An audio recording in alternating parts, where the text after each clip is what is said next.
মানুষের মুখের মধ্যে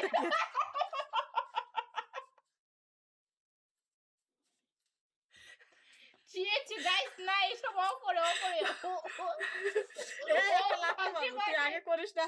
আমার কাছে এখনো ভিডিও আছে মানে করিস না এটা লাথি মারবো তুই জিন্সের প্যান্ট পরে যে এরম এরম করছিলি মনে নাই না জিন্সের প্যান্ট পরে আমি ডান্স করে এটা আজকে নতুন না আমি জিন্সের এখন জিন্সের প্যান্ট পরে না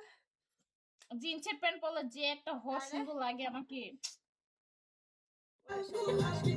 ওরা সব বলে এই গান আসবে আবার এই গান দিছে এটা তো নাচা হলো আহা এটা না গাইস আমার আর 200 লাগে 30 টাকা করে দাও 30 টাকা আপুর আমার 200 লাগে 30 টাকা করে দাও তোর 200 লাগে আমারও 200 লাগে আমার আর 200 লাগে 30 টাকা করে দাও ওয়েলকাম জান প্লিজ আপুর আমারও 200 লাগে আমি আছি